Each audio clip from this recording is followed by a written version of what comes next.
Alors, on passe à la correction du premier exercice du TD, donc sur le cours de quantique, on va dire. Hein. Voilà, on va l'appeler comme ça. Alors, il s'agit d'une expérience, voilà. Donc, bon, je vous laisse lire le sujet. Hein. C'est donc une expérience donc, de Thomson, donc sur de la diffraction électronique. Hein. Alors, Davison et Germer, c'était par réflexion sur la surface d'un cristal. Et là, donc, avec une mince feuille de métal. Hein. Donc, autant que je sache, bon, c'est pas dit ici, mais ça se fait avec des feuilles d'or dont l'épaisseur peut être dans du micron. Hein. Voilà. Donc là, c'est par transmission. Hein. On a voilà, on fait traverser donc des électrons à travers donc un réseau cristallin ici. Voilà, c'est ce que ça veut dire. Hein.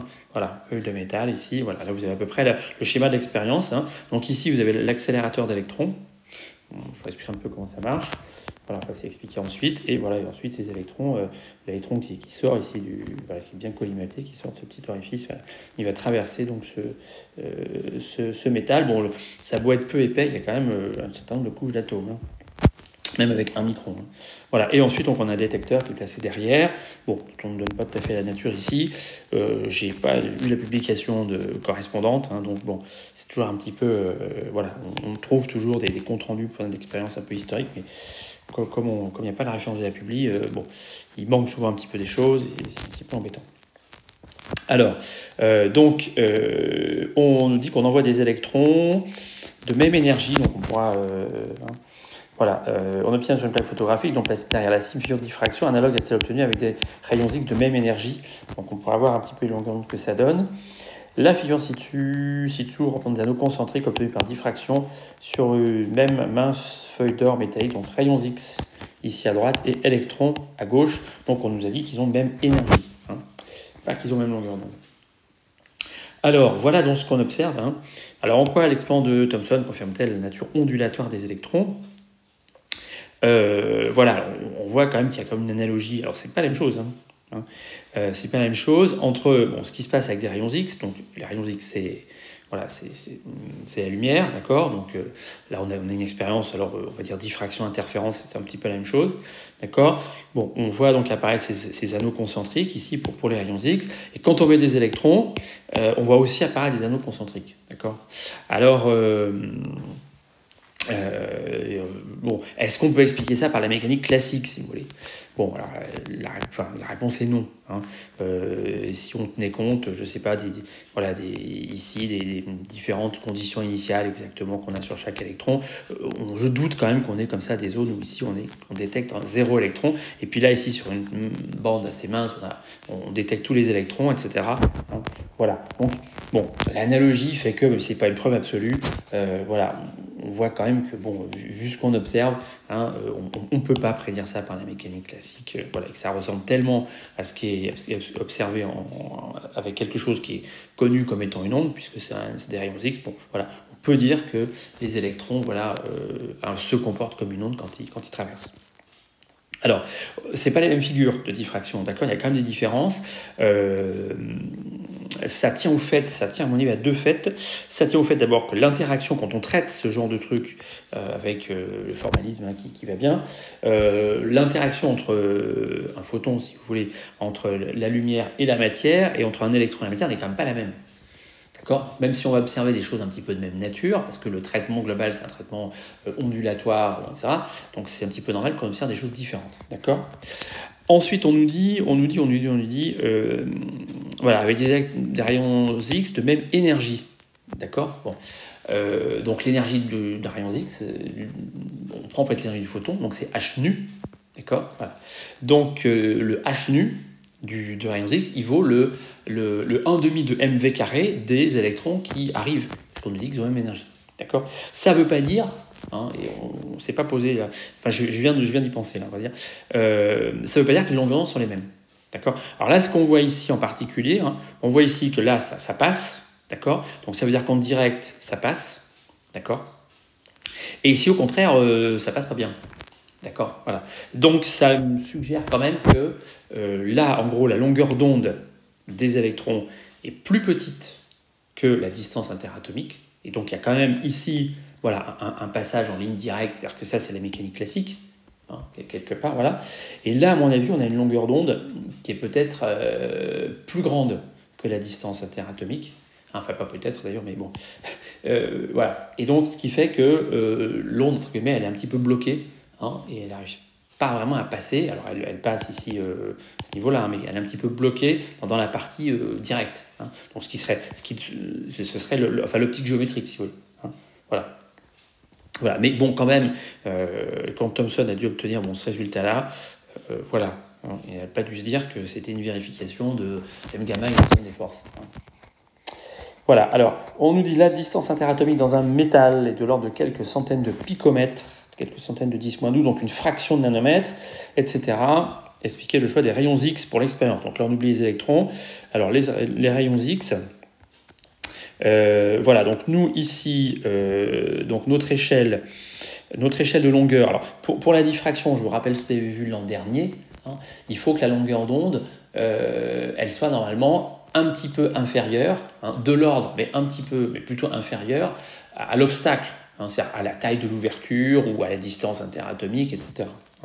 Donc ici, nous, notre distance interatomique, je vais y arriver, non, j'y arrive pas. Bon. La distance interatomique, donc, elle est de l'ordre d'une fraction de nanomètre, d'accord, je vais recharger mon stylo, là. Voilà. Alors, c'est bon. Ok, donc ici, voilà, d'accord, sur cette échelle-là. Donc ici, on a les micromètres, nanomètres, picomètres. Donc, fraction de nanomètre, ça, c'est la distance interatomique, d'accord. Et il faut que les longueurs d'onde, alors voilà les longueurs d'onde ici, d'accord, lambda, elles soient un petit peu plus petites que ça. Donc les longueurs d'onde des rayons X, voilà, on pourrait tabler à peu près ça, hein, d'accord, à peu près voilà, à 10 moins 10, hein, voilà, quelques 10 moins 10 mètres, pardon, on ne voit rien, voilà, d'accord, pour qu'on soit inférieur de quelques, voilà, inférieur, mais quand même du même ordre de grandeur, problème, voilà, aux distances interatomiques. Donc ça, ce critère, il est valable aussi bien pour une onde de matière, si j'ose dire, que pour une onde électromagnétique. Hein. Pour qu'on ait un phénomène de diffraction, il faut que la longueur d'onde soit plutôt inférieure, hein, à la distance interatomique. Voilà, plutôt inférieure, mais pas trop petite, sinon on est dans l'approximation mécanique classique ou rayon, hein, ou un rayon lumineux.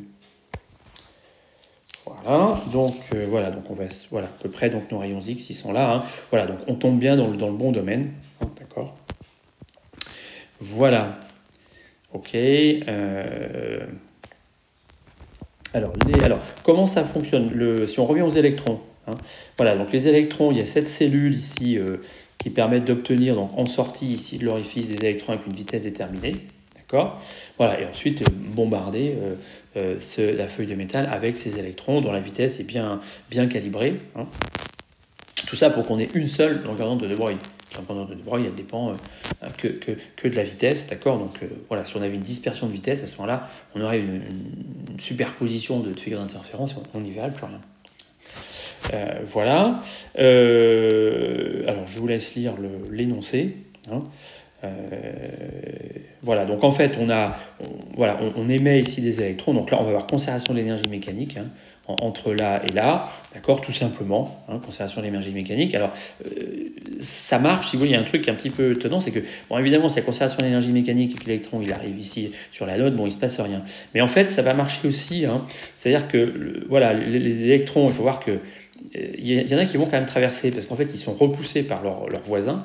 Il y en a quand même qui vont traverser et voilà, et tout se passe en gros comme s'ils avaient en fait atteint l'anode avec cette énergie et ensuite ils passent à droite de l'anode et là il n'y a plus aucune force qui s'exerce sur eux, donc ils gardent la vitesse qu'ils ont acquise sur l'anode et tout se passe comme si en gros les électrons ils étaient seuls à se déplacer, chaque électron était seul plus ou moins à se déplacer entre la cathode et l'anode. Donc on va faire une conservation de l'énergie mécanique où l'électron est soumis uniquement en fait à la force des charges présentes dans la cathode et l'anode. Bon, ça marche comme ça. Voilà, alors, donc qu'est-ce que ça nous donne? Donc ici, on est. Alors, donc l'énergie potentielle, hein, je vous explique que c'est moins E fois VM, d'accord? Donc ce VM, il est défini dans le vide, hein, entre la cathode et l'anode, mais il s'identifie, le V de M s'identifie au potentiel de la cathode, en l'occurrence 0, on le fixe comme ça, et au potentiel de l'anode, qu'on va appeler V1,10A. Voilà, donc ce qui fait que si on fait notre conservation d'énergie mécanique, hein, donc l'énergie mécanique de l'électron qui est émis, voilà, alors c'est 1 demi de M, je vais l'écrire comme ça, plus sur l'énergie potentielle, moins EV de M, on se trouve à l'instant T, le potentiel électrique, donc ça c'est une constante, d'accord? Donc à l'émission, hein, voilà, sur la cathode, hein, donc voilà, sur K, l'énergie mécanique, elle vaut, il y a 0 vitesse, en gros c'est émis avec une vitesse quasi nulle. Bon, c'est la vitesse d'agitation thermique en fait, qui est négligeable devant les vitesses qu'on va atteindre, plus le potentiel qu'on a pris par choix, voilà, égal à 0. Hein. Voilà, parce que l'énergie potentielle comme un potentiel, c'est défini une constante près. Voilà, et donc, alors tu mets sur l'anode ou disons l'électron qui va traverser en fait l'anode, voilà, son énergie mécanique. Donc elle vaudra 1 demi de M, voilà, V anode, hein, carré, plus le potentiel, donc c'est moins E, facteur de V anode, et ça, donc ça vaut 0. Voilà, donc ça me fait 1 demi de M V anode carré égale E fois le potentiel de l'anode, VA, ou la différence de potentiel entre l'anode et la cathode. Hein, voilà. Voilà, ça me donne ça. Donc, voilà, donc je vais avoir la vitesse au niveau de l'anode. Hein. Ici, ça me fait 2E fois VA sur M, que je n'ai pas calculé. On pourrait par curiosité voir un petit peu la vitesse que ça donne. Voilà. Hein. Parce que ça doit faire quand même pas mal, puisque bon, le VA il vaut 1000, mais ça j'ai assez un détail. Le E il vaut un 6 10-19 et le M il est en 10-30. Hein, 9, ouais c'est ça, en gros 9, 10-30 sur la masse de l'électron. Donc ça nous fait quand même au final une sacrée vitesse. Voilà. Ok, alors donc ça c'est bon. Donc, alors maintenant ce qu'on nous demande c'est de calculer la longueur d'onde de De Broglie. Donc c'est H divisé par MV, donc MVA. Hein. Voilà, c'est la longueur d'onde de De Broglie des électrons qui arrivent sur le métal. Voilà, donc ça me fait H divisé par M fois 2E fois VA sur M, 2E. Voilà, donc ça me fait H divisé par 2ME multiplié par 1 sur, voilà, racine de VA. Alors ce H sur 2ME, ça fait 1,23 nanomètres. Donc vous avez les valeurs, divisé donc par, voilà, racine de VA. Voilà, 1,23 10.9 et le lambda dB est en mètres. Alors si on calcule ce que ça nous fait un lambda dB,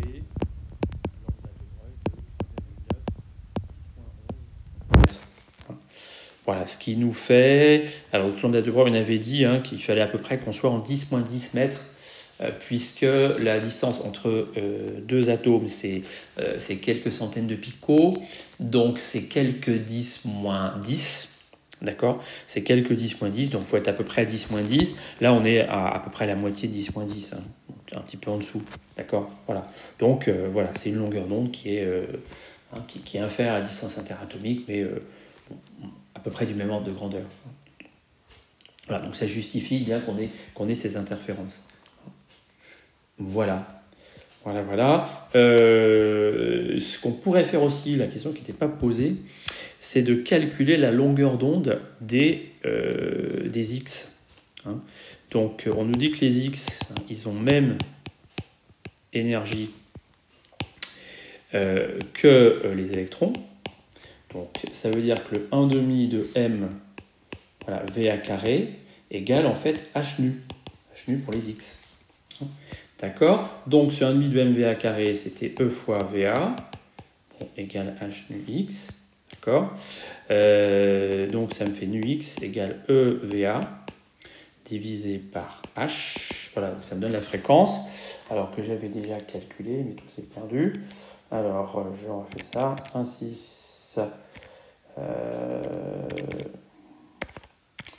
1,6... Non, c'est moins 19, multiplié par 1,10 moins 3, divisé par h, 6,6, 10 moins 34. Voilà, ça nous fait en fréquence 1,6... oui, c'est bon. On ne raisonne assez peu en fréquence, on raisonne plutôt en... Ça nous fait du 2,4 10 puissance 20 Hz. Voilà. D'autre part, lambda égale CT, donc égale C sur nu, en l'occurrence nu x ici. Donc le lambda, voilà, le lambda des x, hein. Donc le lambda des rayons x, c'est C divisé par la fréquence qu'on a vue là, donc EVA sur H. Voilà, C divisé par EVA sur H. Donc si je prends, voilà, 3 10 puissance 8, et donc c'est C, 3 10 puissance 8 divisé par tout ça, on trouve du 1,23 10.12. Qu'est-ce que ça me donne? Alors, ouais, ok, 1,23 10.12 mètres. Voilà, d'accord. Donc quand même, ils ont même énergie. Hein. Bon, et les ordres de grandeur, il y a quand même une petite différence. Alors attendez, je vais vérifier tout ça. Alors, qu'est-ce que j'ai fait? 3 10 puissance 8. Oui, ok, tout est bon. Voilà, c'est sur nu. 2 10 puissance 20. Ok, 6 10 moins. Ah, attendez. 1 6 10 moins 19. Je ne connais pas mon truc de tout à l'heure. Non, pardon, ça fait 1, alors excusez-moi. Voilà, ici, voilà, j'avais trouvé 1,23 10 puissance. Enfin, 1 6 10 moins 19. Donc là, attendez, je l'avais mis en 10 moins 16, 17, 18, 19. Donc là, attendez, il y a un 17. Voilà, pardon. Ah, voilà. Ok, voilà, ici, donc j'ai 1,23 10 moins 9. Donc ça me fait de l'ordre du nanomètre. Hein. Donc j'ai quelque chose de l'ordre du nanomètre.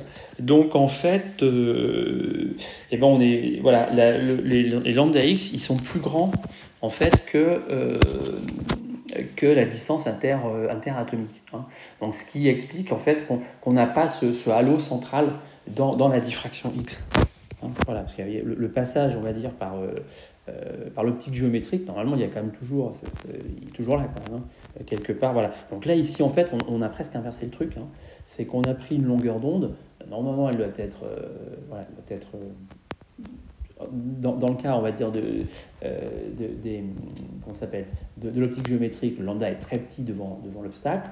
Quand on arrive à la diffraction, le lambda, il est de l'ordre de l'obstacle, mais inférieur, quand même, assez inférieur, un facteur de 3. Hein. Et ici, effectivement, on a un lambda qui est plus grand. Alors, on observe quand même un phénomène de diffraction, mais voilà, c'est pour ça qu'on n'a pas ce halo central. Voilà, d'accord. Donc a priori, ça c'est pas vraiment des conditions où on a diffraction. Si le lambda devient plus grand que l'obstacle, là, bon, ici ça marche, hein, mais il se peut que carrément l'onde soit carrément renvoyée, qu'on n'ait pas du tout de phénomène de diffraction. Bon, donc voilà, bon, ça complète un petit peu le